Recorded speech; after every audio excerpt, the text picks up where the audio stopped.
분명 같은 사진인데 왼쪽이 더 쨍하고 깊죠. 이 차이가 90만 원입니다. 근데 이게 90만 원의 전부는 아니에요. 맥북 에어랑 프로 두고 검색해보면 다들 이렇게 말합니다. 사무용이면 에어로 충분하다고. 근데 그 말만 듣고 에어로 갔다가 사진 편집이나 영상 작업을 조금만 하니까 금방 버벅거려서 결국 얼마 못 가 프로로 넘어가신 분들이 적지 않습니다. 에어로 충분하다는 말 그 말 듣고 마음 한구석이 찜찜하셨다면 그 느낌이 맞습니다. 이 사무용이면 충분하다는 말 너무 두루뭉술하잖아요. 에어가 충분한 분들이 따로 있고 프로가 잘 맞는 분들이 따로 있는데 검색해보면 그 둘을 구분 안 하고 다들 비슷하게만 말씀하시니까 고민이 더 깊어지는 거예요. 저는 맥북을 15년 동안 써왔습니다. 2011년에 맥북 에어로 입문해서 지금은 맥북 프로를 쓰고 있어요. 둘 다 써본 입장에서 오늘 솔직하게 말씀드릴게요. 오늘 영상 보시면 두 가지가 명확해집니다. 첫째, 두 제품 가격 차이 90만 원이 실제로 뭘 주는지. 둘째, 본인이 에어로 가야 하는지 프로로 가야 하는지. 90만 원이 주는 건 딱 세 가지예요. 먼저 화면, 같은 사진, 같은 영상을 봐도 프로 쪽이 눈에 띄게 다릅니다. 두 번째는 지속 성능, 무거운 작업을 오래 돌려도 프로는 느려지지 않아요. 세 번째는 포트, 프로는 허브 없이 그냥 다 꽂힙니다. 이 세 가지를 지금부터 하나씩 실제로 뭐가 다른지 보여드릴게요. 그리고 나는 무거운 작업 안 하는데 프로 사도 되나 이런 생각이 드신다면 그것도 오늘 같이 풀어드릴게요. 사실 저도 사기 전엔 똑같이 생각했거든요. 그런데 답은 생각보다 단순합니다. 그럼 시작할게요. 일단 가격부터 짚겠습니다. 이 영상을 찍고 있는 현 시점 기준 애플 공식 가격이에요. 맥북 에어 M5 13인치 179만원, 맥북 프로 M5 14인치 기본형 269만원. 이 차이가 딱 90만원입니다. 90만원이나 비싸네 이렇게 느끼셨다면 그게 자연스러운 이유가 있습니다. 행동 경제학자 댄 에리얼리는 상식밖의 경제학이라는 책에서 앵커링 효과를 설명합니다. 사람은 처음 본 숫자를 기준점으로 잡고 그 다음 숫자를 평가한다는 거예요. 그래서 179만원을 먼저 보면 우리 뇌는 그걸 기준으로 삼고 269만원은 자동으로 90만원이나 더 비싼 것으로 인식하는 거죠. 근데 이 90만원이 실제로 뭘 주는지 알고 나면 그 숫자가 다르게 보이실 수도 있습니다. 맥북 프로를 이야기하기 전에 먼저 에어로 충분하신 분들을 짚고 갈게요. 에어와 프로를 두고 고민하는 이유가 뭘까요? 잘못 골라서 후회할까봐 불안해서거든요. 이거 샀다가 괜히 후회하면 어쩌지? 딱 그 마음이 드는 거예요. 그 불안부터 먼저 없애드릴게요. 맥북 에어로 확실히 충분한 분은 이런 분들입니다. 문서 작성, 유튜브 시청, 카카오톡이 주 용도인 분, 카페에서 가볍게 쓰는 게 전부인 분들, 또 무게가 최우선인 분, 에어가 고작 1.23kg이거든요. 그리고 맥을 처음 써보시는 분, 맥 입문용으로도 에어는 충분히 훌륭합니다. 여기에 해당하면 에어를 사시면 돼요. M5 맥북 에어도 충분히 좋은 노트북이거든요. 근데 이 영상을 보고 계신 대부분은 본인이 에어 이상의 뭔가가 필요하다는 것을 어렴풋이 느끼고 있을 거예요. 그게 뭔지 지금부터 하나씩 보여드릴게요. 90만원 차이가 주는 첫 번째, 화면입니다. 스펙부터 볼게요. 에어 M5는 리퀴드 레티나 디스플레이, 최대 밝기 500니트, 주사율 60Hz예요. 맥북 프로 M5는 리퀴드 레티나 XDR 디스플레이, 기본 밝기 1000니트, HDR 컨텐츠는 최대 1600니트, 거기에 프로모션 120Hz를 지원합니다. 여기서 핵심이 명암비예요. 에어는 IPS 방식인데 프로는 미니 LED 기반이라 명암비가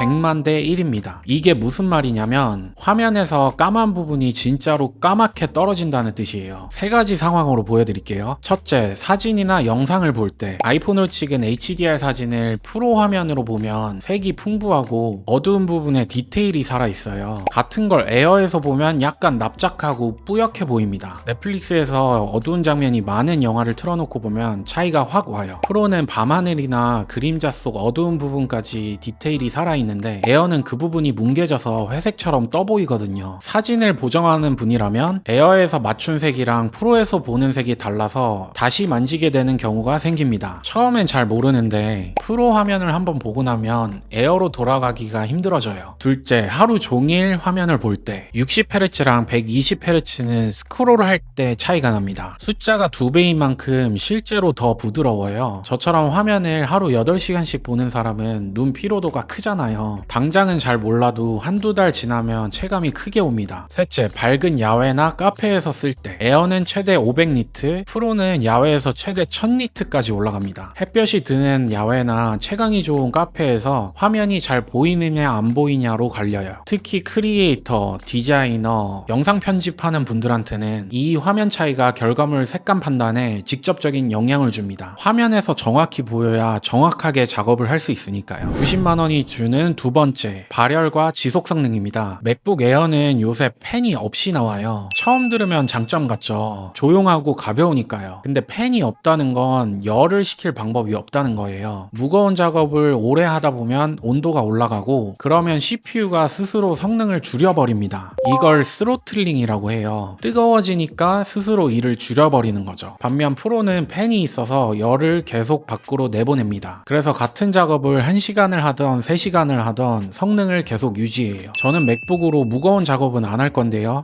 이렇게 말씀하시는 분이 많아요. 근데 우리가 생각하는 것보다 무거운 작업이 훨씬 많습니다. 유튜브 영상 편집하는 거 당연히 무겁고요. 줌이나 팀즈로 화상회의 하면서 자료 만드는 거 무겁습니다. 라이트룸이나 포토샵으로 사진 편집하기 무겁습니다. 크롬 탭 10개 이상 띄워놓고 작업하는 거 의외로 무겁습니다. 온라인 강의 들으면서 동시에 필기하고 자료 검색하는 거 무겁고요. 이 중 하나라도 하신다면 발열 관리가 되는 프로가 훨씬 쾌적합니다. 조금 더 구체적으로 볼게요. 영상 편집을 예로 들면 에어로 4K 영상 타임라인을 만지다 보면 처음엔 괜찮다가 이 시간이 지날수록 미리 보기가 끊기기 시작해요. 렌더링, 그러니까 영상을 최종 파일로 내보내는 시간도 길어집니다. 프로는 같은 작업을 돌려도 끝까지 속도가 유지되니까 작업을 자주 하는 사람일수록 이 차이가 쌓여요. 이게 짧게 써서는 잘 모르는데요. 에어로 30분 정도 작업하면 멀쩡합니다. 근데 2-3시간 연속으로 돌리면 그때부터 점점 느려지기 시작하는데 그제야 프로 살 걸 하시는 분들이 많아요. 이 배터리도 다릅니다. 동영상 재생 기준으로 에어는 최대 18시간, 프로는 최대 24시간이에요. 하루 종일 충전기 없이 들고 다니면서 작업하시는 분들한테는 이 차이도 실질적인 의미가 있습니다. 90만 원이 주는 세 번째, 포트입니다. 에어에는 썬더볼트 4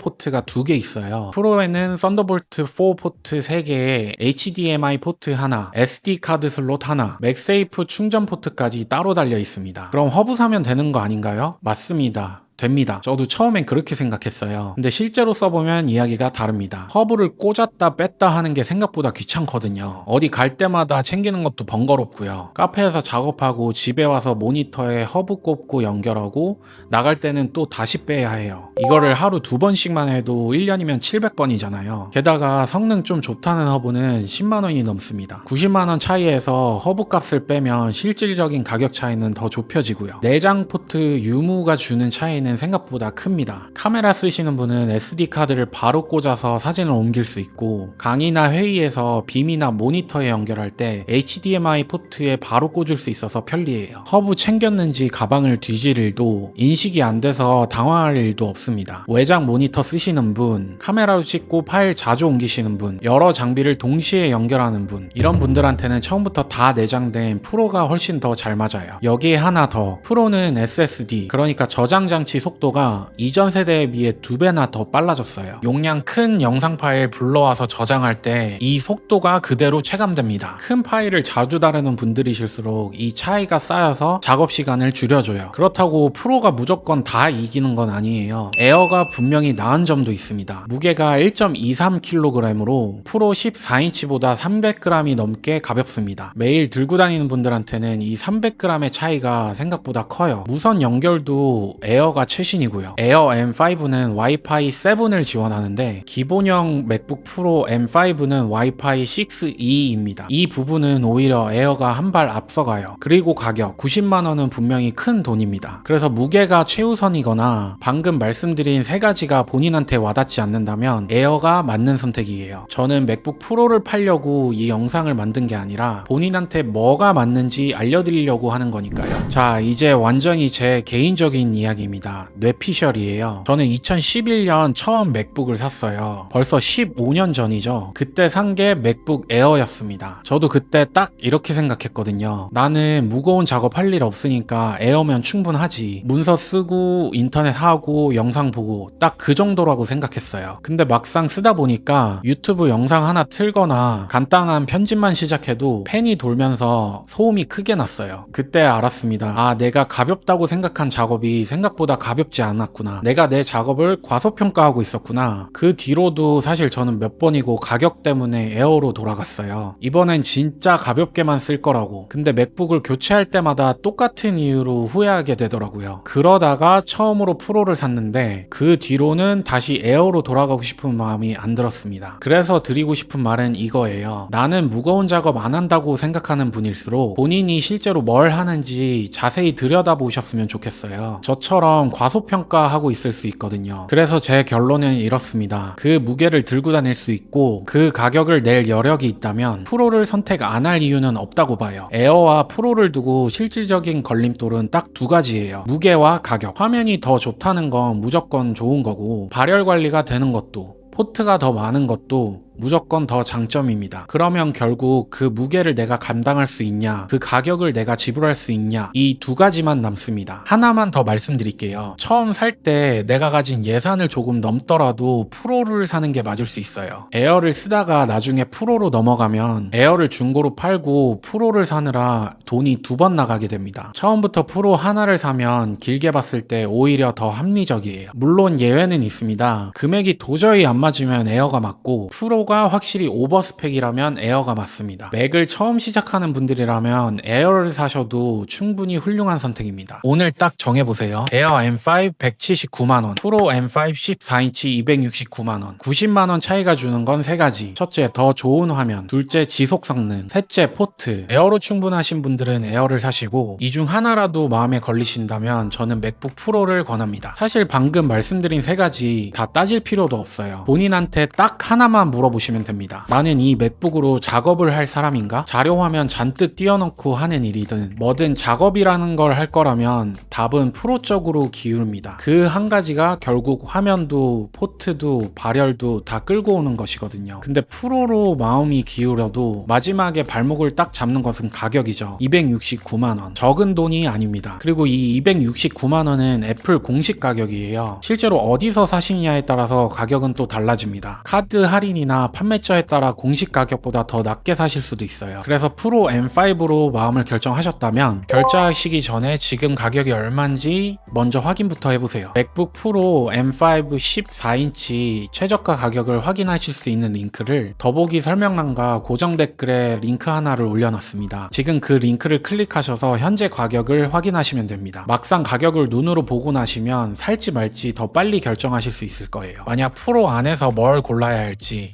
M5인지 M5 프로 칩인지 M5 프로 맥스 칩인지 14인치를 해야 할지 16인치를 해야 할지 램이랑 SSD는 얼마나 골라야 할지 고민이시라면 그건 다음 영상에서 하나씩 정리해 드릴게요. 구독 눌러주시면 그 영상 올라올 때 놓치지 않고 바로 보실 수 있습니다. 오늘 영상이 좋으셨다면 좋아요 한 번씩 부탁드리고 저는 그럼 다음 영상에서 뵙겠습니다. 지금까지 태호였습니다. 감사합니다.